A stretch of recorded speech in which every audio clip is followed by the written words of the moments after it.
Dobrodošli u Agendu Svijet. Prema mnogim izvorima, rat u Ukrajini možda se bliži prijelomnoj fazi uz jasnu rusku inicijativu na bojištu. To se događa uz iščekivanje najavljenog pritiska nove američke administracije na obje strane da sjednu za stol. Ali usložnjavaju se i druge krize u još nekim neuralgičnim točkama povezanim s Rusijom, poput Gruzije i Sirije.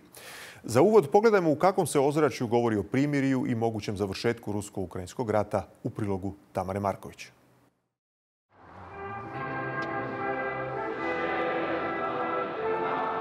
Ruska čizma u Donbasu napreduje brzinom neviđenom od početka rata. Od 1. rujna do početka prosinca osvojili su 88 naselja. Rat je prošlog mjeseca ušao u novu fazu. Ulozi su sve veći. Kijev američkim i britanskim projektilima gađa teritoriju unutar Rusije. Vladimir Putin na ukrajinskom je tlu testirao novo oružje, balistički projektil Orešnik. Prijeti da bi njime lako mogao dosegnuti i Kijev. Prema anketama, 52% Ukrajinaca smatra da bi rat trebalo završiti pregovorima što prije. 38% njih zauzima se za nastavak borbi do pobjede. Da će Ukrajina teško vratiti neka područja, poput primjerice Krima, prvi je put javno rekao i ukrajinski predsjednik. Volodimir Zelenski rješenje za sigurnost Ukrajine vidi u zagrljaju alijanse. If we want to stop the hot stage of the war, we should take under NATO umbrella the territory of Ukraine that we have under our control. That's what we need to do fast. And then Ukraine can get back the other part of its territory diplomatically. Ulozi rastu prije inauguracije novog američkog predsjednika. Kijev i Moskva pripremaju se za dolazak nekonvencionalnog diplomata na čelo SAD-a. Donald Trump političke je bodove skupljao izjavama o završetku rata i instant rješenjima. Iz Trumpovih prijedloga jasno je da bi za Ukrajince cijena mira moglo biti ustupanje teritorija. Administracija demokrata na odlasku odobrila je Ukrajini ono što su mjesecima tražili – ispaljivanje ATACMS-a na rusko tlo. Možda версия, что они, действующая администрация, хочет создать для будущей дополнительные сложности. Такое тоже возможно. Но насколько я себе представляю, вновь избранного президента, он все-таки человек умный, и достаточно уже опытный, он, мне кажется, найдет решение. Тем более после того, как он прошел такое, скажем, очень серьезное испытание, как борьба за возврат в Белый дом. Posebnim izaslanikom za Ukrajinu Donald Trump imenovao je Keitha Kellogga. Umirovljeni general pukovnik mogao bi imati središnju ulogu u pokušaju rješavanja sukoba. Kelloggova vizija mira uključuje zamrzavanje borbenih linija i odgodu ukrajinskog ulaska u NATO. Donald Trump možda će od europskih i britanskih snaga zatražiti i uspostavu tampon zone u Ukrajini.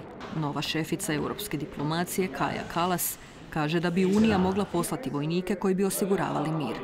Ali do ulaska Trumpa u ovalni ured sve ostaje samo na nagađanjima. A lot of people, the number of people dying in the Ukraine-Russia war is a far greater number than anybody knows. And Biden has done nothing about it. He hasn't even spoken to Putin in over a year. Know nothing about it. And this is a war that has to end, and we're going to get that war ended. Tampon zona u Trumpovoj viziji zvuči jednostavno, ali povijest pokazuje da takva rješenja imaju pukotine. Nakon ruske aneksije Krima 2014. potpisan je protokol Minsk 1, te poslije Minsk 2. Bio je to pokušaj zaustavljanja sukoba u istočnoj Ukrajini. Ali Minsk 2 nikad nije implementiran, ostao je samo mrtvo slovo na papiru. Predlagao se prekid vatre, povlačenje teškog naoružanja i ponovna uspostava ukrajinske kontrole nad granicom. Krhke odredbe pregazili su ruski tenkovi. Sukob u Donbasu tinjao je do potpune eskalacije 2022. U veljači iste godine Vladimir Putin proglašava Donetsk i Luhansk neovisnim republikama. 3 dana poslije počinje invazija. Opečena pokušajima sklapanja primirja s Rusima, Ukrajina strahuje od novih verzija sporazuma iz Minska. Це давало можливість Росії нічого не змінювати в своїй політиці, нічого не робити по суті. І якраз це і призвело до цієї війни. Розуміємо всі ці виклики зараз, знаємо, як діяти. І хочемо попередити, Мінська 3 не буде. Нам потрібен реальний мир. Slava Ukrajini! Vladimir Putin je prilikom objave specijalne vojne operacije kao jedan od razloga naveo kršenje sporazuma iz Minska. Rusija tvrdi da je Ukrajina kriva za invaziju jer se od aneksije Krima naoružavala zapadnim oružjem. Если бы они выполнили честно эти договоренности, да, Крым уже ушел к тому времени, но осталась бы Украина в границах, включая весь Донбасс. Не захотели, потому что не захотели предоставить части Донбасса особый статус, заключающийся прежде всего в подтверждении права живущих там людей говорить на своем языке. И все это было поломано. Jedna od pokroviteljica sporazuma iz Minska bila je bivša njemačka kancelarka. Prije 2 godine istaknula je da su sporazumi iz Minska bili pokušaj da se Ukrajini da vremena. Merkel ističe da bi Rusija i prije napala Ukrajinu, da Njemačka nije 2008. blokirala ukrajinsko članstvo u NATO-u. Und trotzdem bin ich der Meinung, dass die Entscheidung 2008 der Ukraine den Map-Status nicht zu geben richtig war, dass ich jedenfalls zu ihr stehe von damals. Das ist der Inhalt. S neizvjesnom američkom politikom i ruskim nadiranjem na istoku, sve je izglednije da će pitanje biti ne samo kako do mira, nego i koja mu je cijena. A s nama je sada na video vezi glavni urednik ukrajinskog glasila Kyiv Post, Bohdanom Nahaylom. Good evening, Mr. Nahaylo, and thank you for joining us. My pleasure. For the start, how would you assess current situation on the battlefield? Very difficult. Very strong pressure for the last weeks. The Russians are trying to break through and to gain as much territory before any type of ceasefire or compromise is reached. So they are pushing regardless of the human costs. Their losses have been bigger than ever in the last 3 years, but Putin doesn't seem to care. What they need is as much territory as possible if there is to be a ceasefire to hold on to that territory. And also what we get here is that also there are increased waves of attacks by drones and missiles on cities and infrastructure, waves and waves, dozens of these projectiles. They even use the new missile, ballistic missile, očekuje. It is some sort of retaliation for them for the use of Western missiles by Ukraine to hit distant targets in Russia. Okay, well, you asked me about the battlefield. I told you what was happening there, but there is, in recent weeks, an intensification of attacks by drones and missiles. Again, it is aimed at terrorizing the Ukrainian public, making it want to sue for peace because electricity is out, cities are being destroyed, more displacement, etc. But the other factor is, of course, that we have a new president to be in America, and therefore I think the Russians want to make the point that they are strong, they are, like Tarzan, they are, beating their biceps and showing that they will do what they want regardless of any change in the West. And thirdly, they used a symbolic long-range ballistic missile, intercontinental ballistic missile, which is capable of carrying a nuclear warhead to say, look, we have this up our sleeve, we're a nuclear power, don't mess with us, etc. But it's part of the Putin strategy of brandishing his nuclear might, even though Russia is much weaker. They are finding it difficult both to supply the men and the weapons, and the economy is in a shambles. They are isolated. They've got problems all around the world. The latest ones being in Syria, for example, but elsewhere too. So it's not such a happy picture for Russia either, but for Ukraine, of course, this is a very difficult winter with all of the uncertainty, not just the pressure on the battlefield and the attacks on the cities, but the uncertainty of what is going to happen in Washington, in Europe. What support will Ukraine receive? Will it be forced to compromise at its own expense, etc.? Yeah. Could you comment what former Foreign Minister Mr. Kuleba said a couple of days ago, that Ukraine cannot turn the momentum or, let's say, tide of this war right now? Well, former Minister Kuleba is saying exactly the same thing as the president has been saying in recent days. And I think this is the message to the West, particularly to Washington, but also to Brussels, to Berlin, to Paris and other big centers, Warsaw, that, look, we cannot do it alone. We are not asking for your forces to come and fight, but at least give us the basic weapons and allow us to strike within Russia to neutralize the basis from which they attack us. And the most recent statement in the last 48 hours from Zelensky has been, yes, we don't have the manpower and we don't have the resources on our own to push the Russians out of about 20% of Ukraine that has been occupied by the Russians. But if the conflict were to be frozen along the lines that exist now, at least guarantee our security and our safety, preferably through NATO membership, and then we can deal diplomatically with the rest, trying to retrieve those territories that for now are occupied and we cannot get back physically. You mentioned, obviously, already future American president or new American president Donald Trump. He will step into the White House Oval Office in about a month and a half or so. Now we finally know who is his envoy for this war, retired General Keitha Kellogga. And we know a little bit about his overall ideas in some of his previous works and articles. It's a sort of a plan for ceasefire using United States aid for Ukraine as key tool to pressure both sides. It is sort of a frozen battlefield for him, without the final political solution. Right. What Kellogg wrote and proposed was already half a year ago.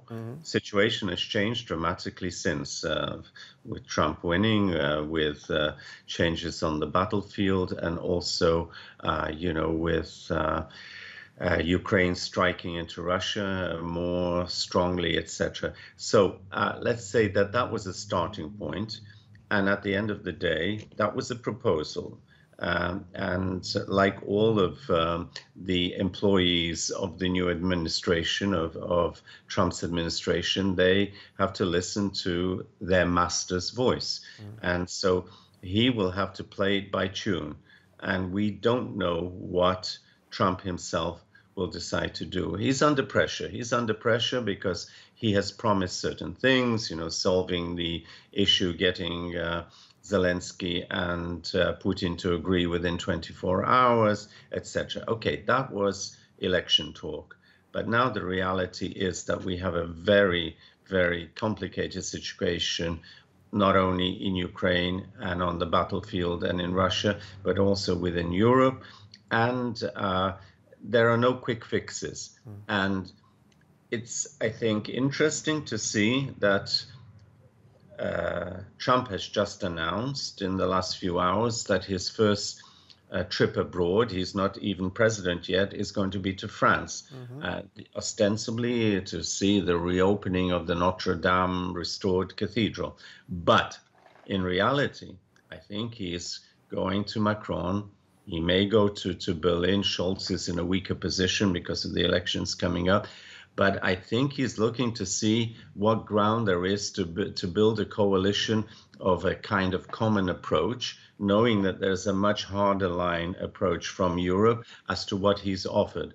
So perhaps wishful thinking maybe, that he is also considering something a bit firmer than he had promised now that he has won the election.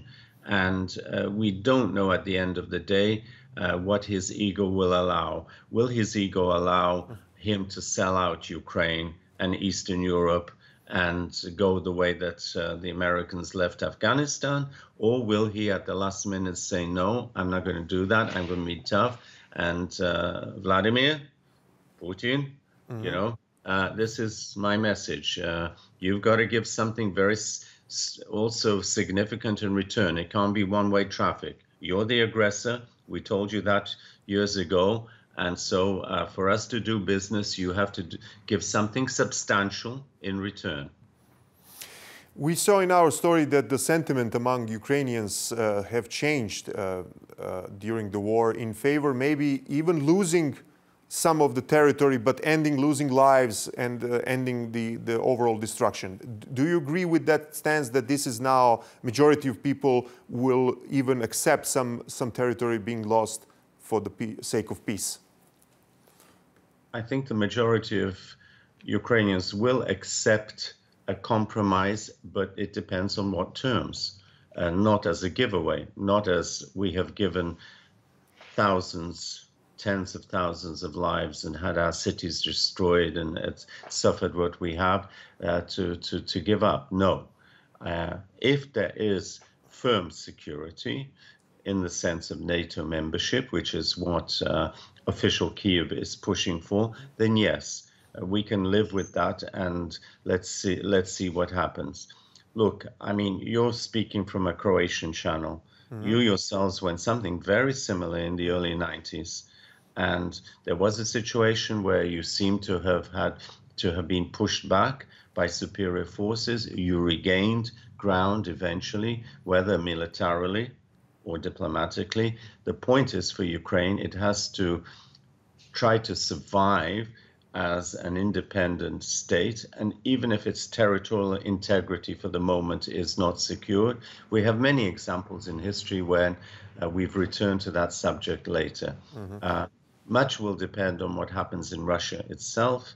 How long will Putin himself survive, given the economic pressures they face, given this disillusionment of the war and the realization that, you know, we were misled. What was this war all about, etc.? Why are we isolated? Why are we sanctioned? Why are we not wanted in Europe, etc.? So, you know, so much that it remains uncertain, and today's compromise may not be the final solution of tomorrow. Right.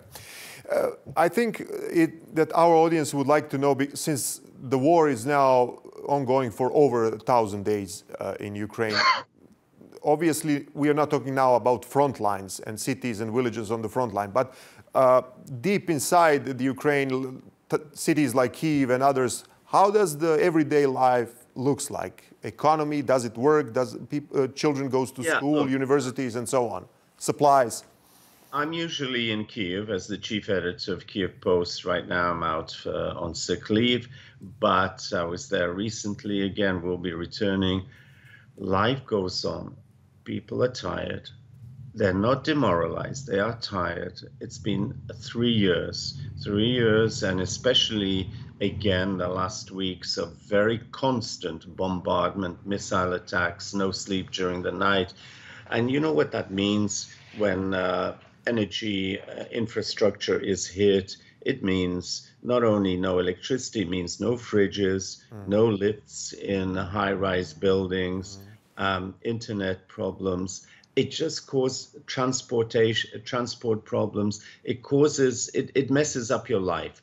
And people are tired of this. And if you've got kids who need to go to school, etc., so people have got used to it on the one hand. But on the other hand, they are tired. Secondly, the losses have been heavy. Let's not kid ourselves. The Russians are losing a lot more. But many brave men have died. Some of the best people who gave their lives as volunteers in the early stages. Now there is a problem in mobilizing people, especially those that are younger. because 3 years have gone by and people have got used to, well, others will fight, the heroes will fight for us, and we'll stay at home and we'll applaud them as heroes from where we are. So that's another factor. And thirdly, I think there is this fear that the West has, over the last year especially, experienced this Ukraine compassion fatigue, Ukraine tiredness. There are other issues. There's Gaza. Now there's, I don't know, let's just mention South Korea today, or Iran, or Syria, or whoever else you want to mention. You already mentioned several countries, several other crises, not only in the region but throughout the world. But I would like to ask you first about one other Soviet republic, Georgia. Now there are a lot of public unrest after the ruling party froze negotiations with the EU. A lot of people see similarities with Ukraine 10, 11 years ago in 2013, 2014, how all of this ordeal starts. Well, yes and no. On the one hand, it's about a similar thing, wanting to be with Europe and Russia intervening. So that's a common factor. But, for example, Georgia is further removed geographically. It's between Turkey and the Caucasus, in the Caucasus and Russia. And it's had much more serious problems in the sense of already having chunks of its territory taken over by pro-Russian forces. South Ossetia, the smallest, but Abkhazia in particular, where incidentally, there are problems, anti-Russian movements in the last 2 weeks, which is a surprise to all of us, because the Russians have come in too heavy, business-wise, economically, and now there is a reaction within the Abkhaz, formerly pro-Russian elite. Well, we'll see how that develops. But that is a good sign for a pro-European Tbilisi. The major thing is that in Georgia, they have not got rid of their pro-Russian oligarchs, and in particular one or two that control the scene and the parliament. In Ukraine, we managed to do that, and part of the Orange Revolution and then the Revolution of Dignity was to not only orientate ourselves firmly westward, but to get rid of the pro-Russian forces, particularly those oligarchs like Medvedchuk and others that were steering us towards Russia and basically putting us in a straitjacket.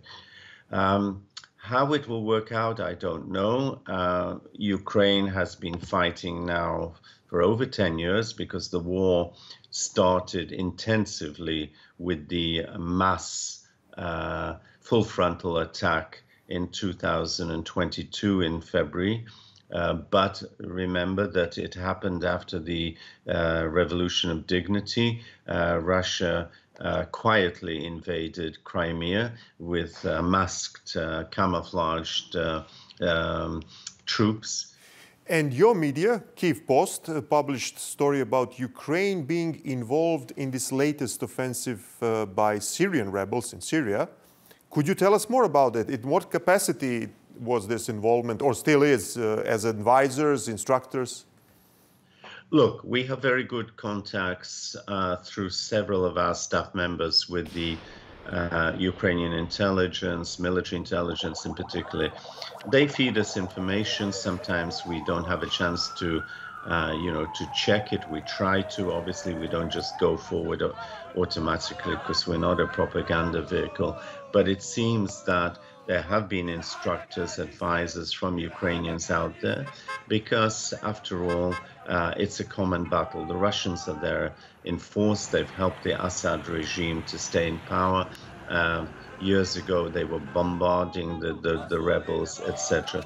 So, where the Russians are active, the Ukrainians have tried to, with their limited resources, let's not exaggerate the capacity of Ukraine to do this because their main battle is in Ukraine, in the east and in the south.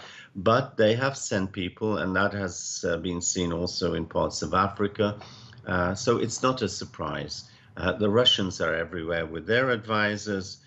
It's not a surprise that to a more limited extent, the Ukrainians and perhaps others are there helping enemies of Russia who are helping the enemies of Russia because Russia is supporting their enemy. Mr. Nahaylo, thank you very much for this interview. My pleasure. Thank you. A hvala i vama, cijenjene gledateljice i gledatelji. Bila je to još jedna Agenda Svijet. Do iduće srijede. Doviđenja.